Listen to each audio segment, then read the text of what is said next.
Olá, amigos.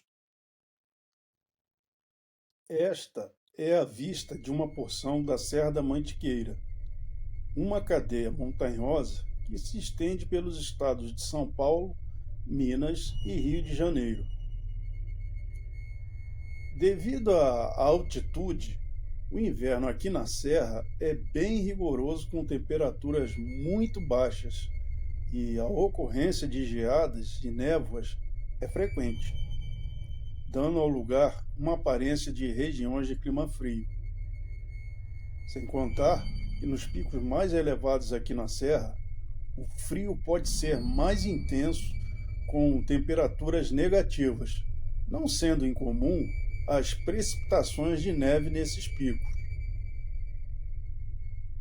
Tudo isso confere à Serra da Mantiqueira um ecossistema que integra a Mata Atlântica e a Mata das Araucárias, sendo esta popularmente conhecida por Pinheiro do Paraná ou Pinheiro brasileiro.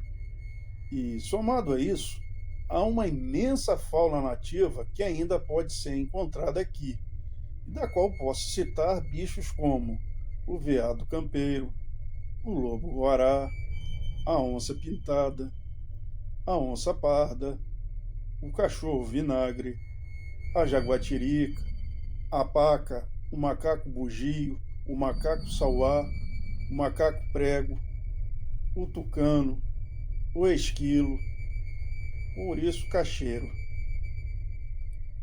Sem dúvidas que a Serra da Mantiqueira, famosa pelas suas belezas exuberantes, também é um lugar ideal para quem busca contato com a natureza e atividades ao ar livre, como caminhadas, trilhas e acampamentos.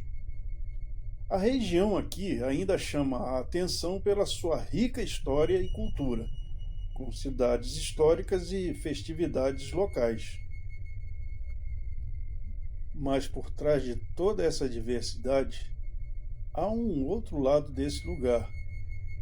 Histórias ocultas, sombrias, macabras, que muitos ignoram e sequer imaginam, e que pouco se comenta nessa imensidão conhecida por Mantiqueira, porque é quase certo que a maioria das testemunhas não sobrevivam para contar. Histórias que realmente não há como explicar. Histórias sobre acidentes aqui na Serra, como corpos encontrados em determinados pontos. Aqui existem tantos mistérios inexplicáveis e inimagináveis, segredos perturbadores escondidos nas matas e platôs, longe do alcance da imprensa televisiva ou escrita. Segredos esses que passam longe de grandes cidades como São Paulo, Rio e Belo Horizonte, e da maior parte da população.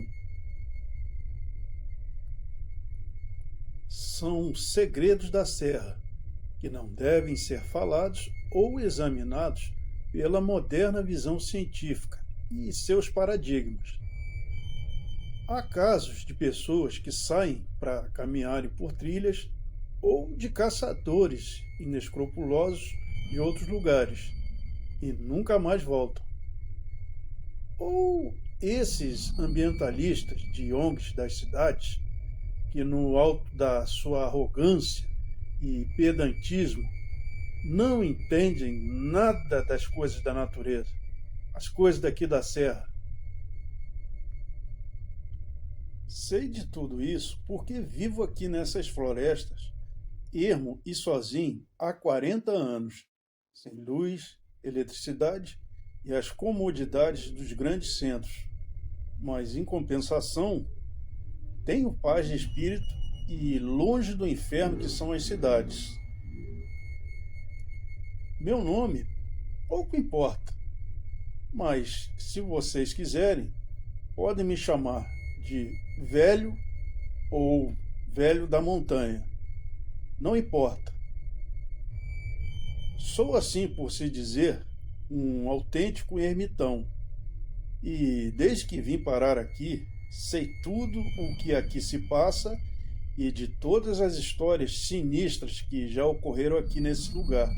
considerado pelos mais antigos um lugar sagrado, habitado por velhos espíritos e outras criaturas, e os que o penetram não voltam mais.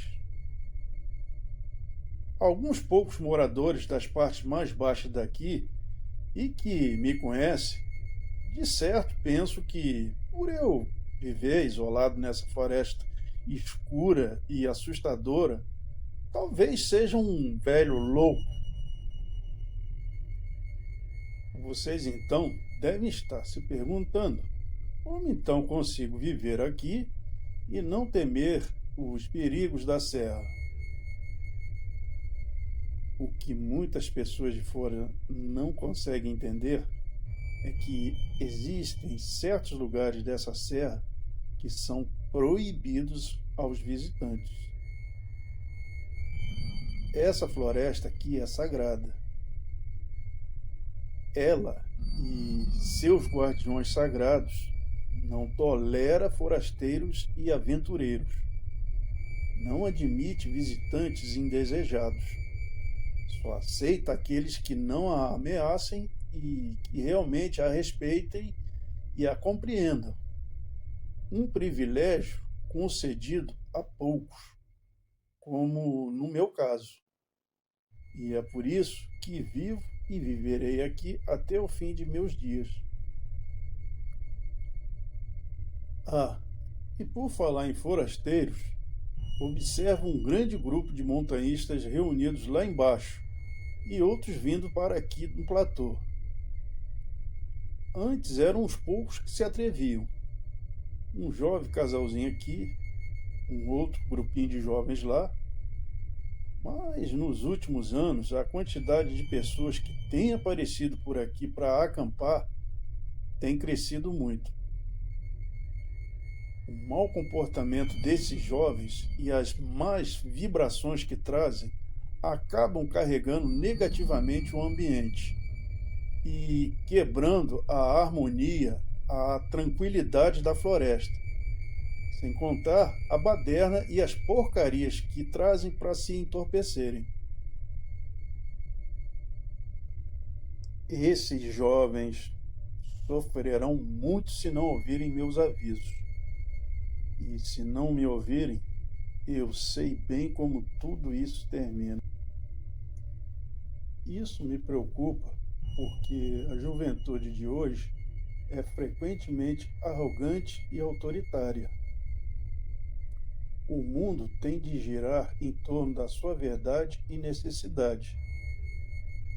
Por se encontrar abarrotada de informações, acham que entende de tudo. Menosprezam os conselhos dos mais experientes e vividos, considerando obsoletos e ultrapassados. Raramente, alguém mais velho consegue mudar os rumos do que pensa e sente. Sabem por quê? Porque essa juventude de agora não aprendeu a duvidar de si mesmo, a questionar as próprias opiniões, nem a colocar-se no lugar dos outros. Enquanto eles sobem até aqui onde estou, contarei a vocês um pouco da minha história e como cheguei neste lugar.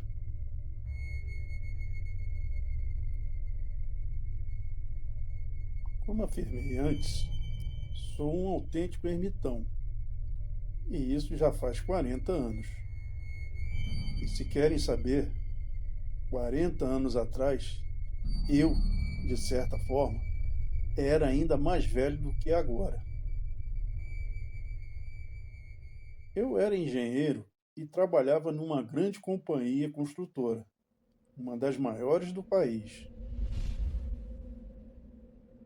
Durante 35 anos nesta construtora, trabalhei em grandes obras como a de Brasília, a da rodovia Belém-Brasília, na primeira etapa da hidrelétrica de Tucuruí, na construção do metrô São Paulo, Estação da Sé, sempre executando a função de engenheiro.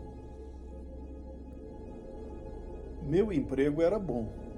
e eu tinha um bom salário que proporcionava uma vida financeira razoável para mim e sustentar minha família com certa tranquilidade.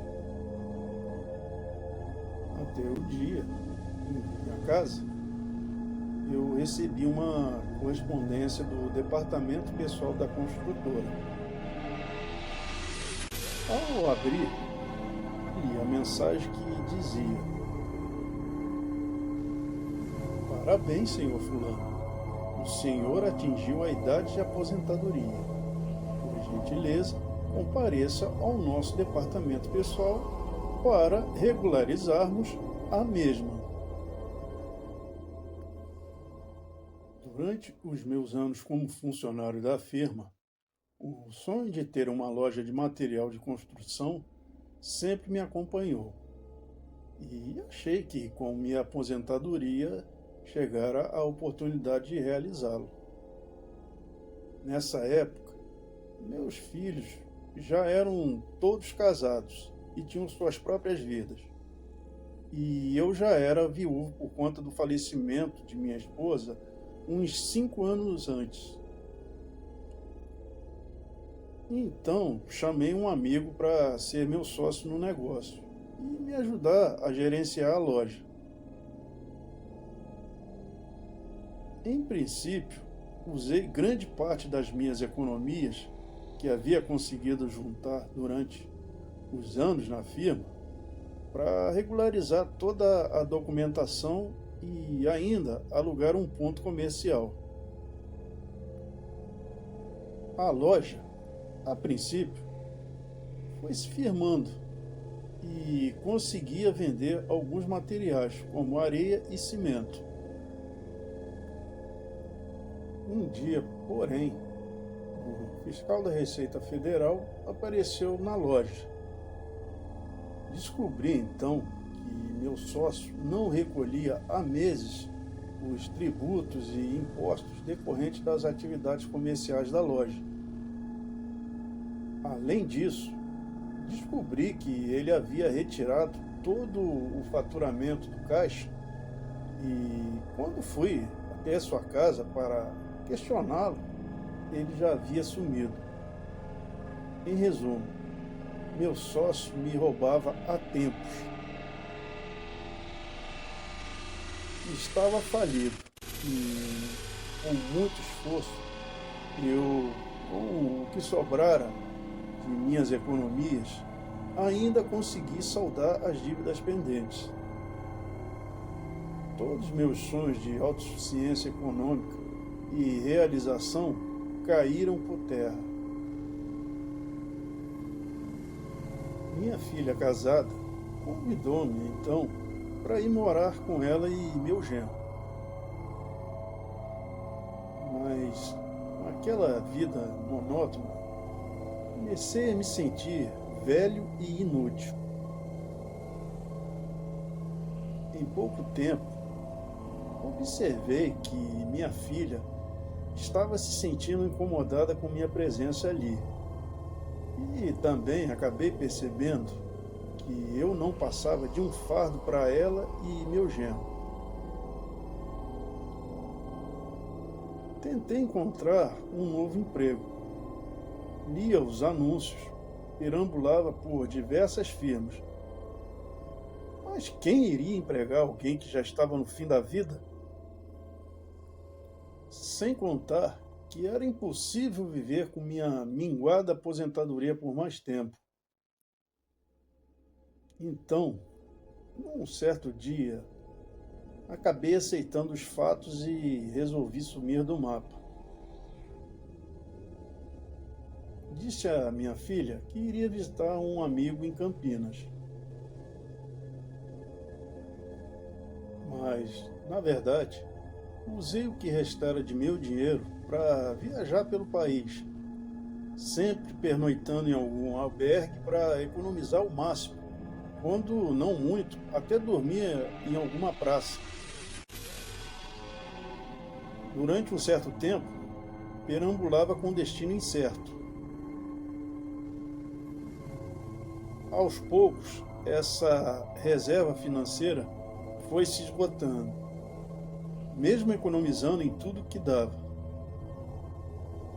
Então, retornei a São Paulo. Eu, naquela altura, não tinha mais nem condições de alugar uma casa para morar. Desesperançoso e me sentindo um inútil, tudo o que eu queria era morrer e parar de sofrer.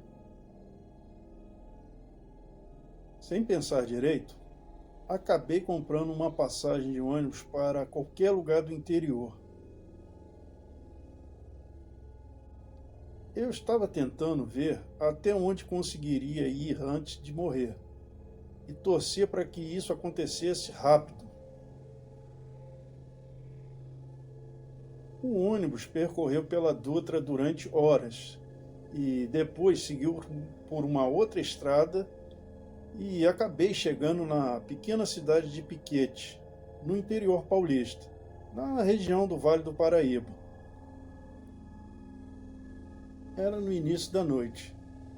Já estava quase sem dinheiro quando me hospedei no único hotel do lugar. Fiquei nesse hotel durante 3 dias. E quando finalmente meu dinheiro acabou. No dia seguinte, bem cedo, arrumei minha mala com as poucas roupas e utensílios e deixei o hotel. Fui andando em direção à serra, por uma estrada durante 7 horas, até chegar ao sopé da serra. O tempo estava bom, e de posse de uma vara de madeira que encontrei no início da subida, e que me servia de amparo, caminhei por mais 5 horas entre trilhas íngremes e tortuosas.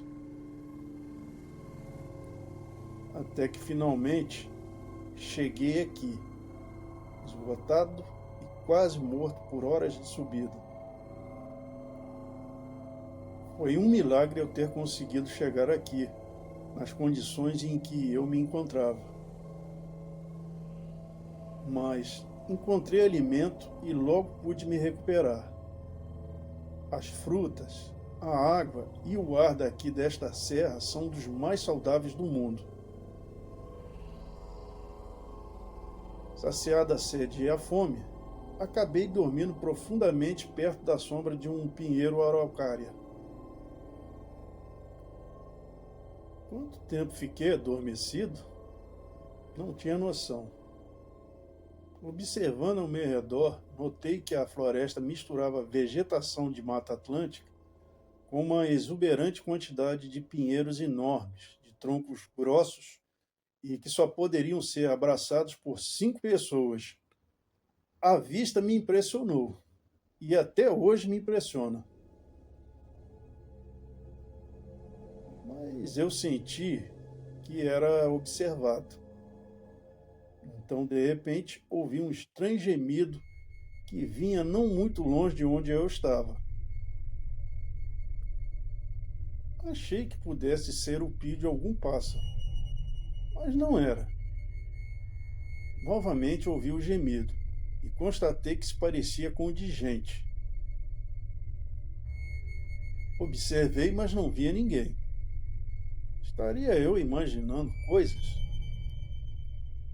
Levantei e, tomando a vara de madeira que me servia de bastão e que me dava uma sensação de segurança, fui andando devagar. Parei e olhei pelos arredores.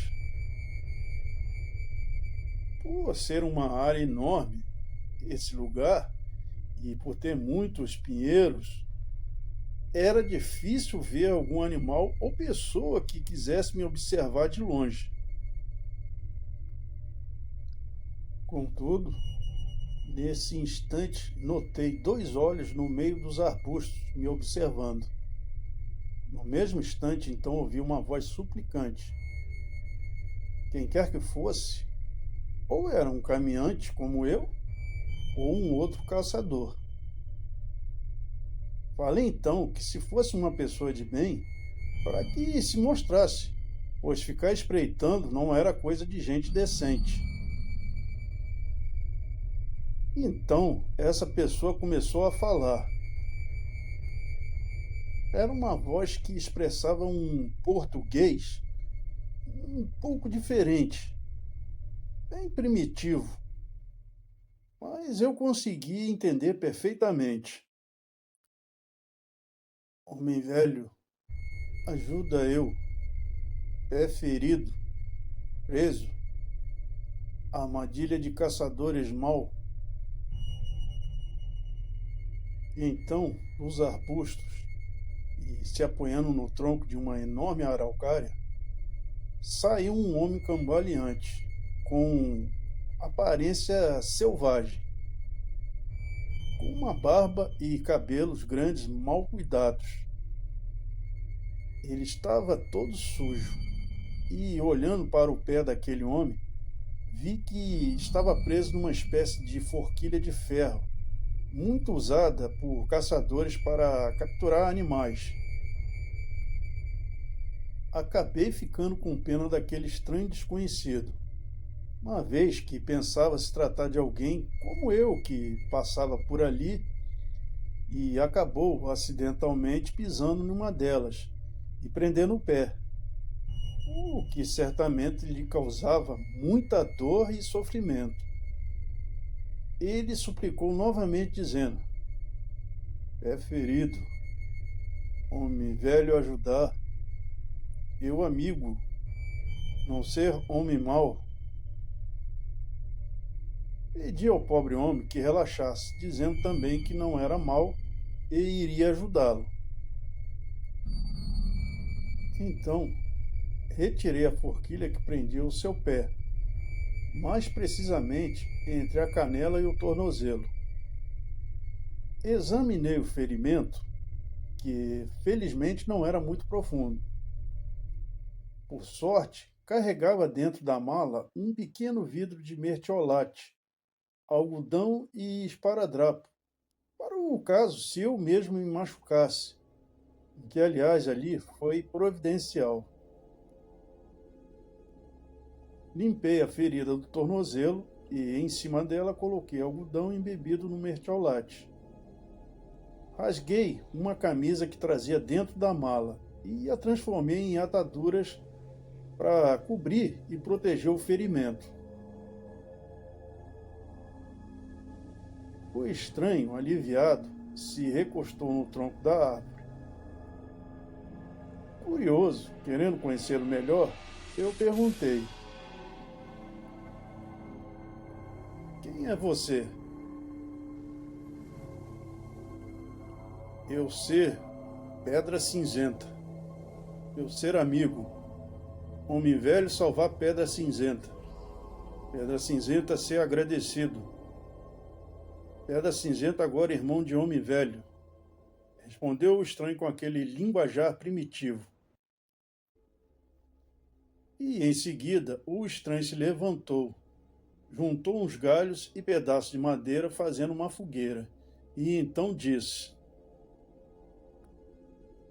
"Serra escurecer depressa, ficar frio, fogueira iluminar e aquecer, fogueira proteger homem velho, Pedra Cinzenta ir embora agora, você ir dormir, homem velho precisa descansar essa noite, amanhã homem velho recuperado." "Espere, não vá embora, Pedra Cinzenta. Como você sabe de tudo desta serra? Você nasceu aqui? Você tem família? Outros amigos?" Eu quis saber ainda com a curiosidade excitada. Pedra Cinzenta, amigo de animais e árvores de serra, sabe tudo de serra. Homem velho não ficar com medo. Homem velho ser bom e amigo. Floresta acolher homem velho. Então, o estranho que se chamava Pedra Cinzenta se despediu e seguiu por um caminho dentro da mata, até desaparecer por completo nas suas profundezas escuras. Eu ainda, um pouco cansado, Deitei-me no chão ao lado da minha mala e, aquecido pela fogueira, que me protegia do frio e de possíveis animais predadores. Um sono pesado tomou conta de mim e adormeci profundamente. Jamais em anos dormira tão bem.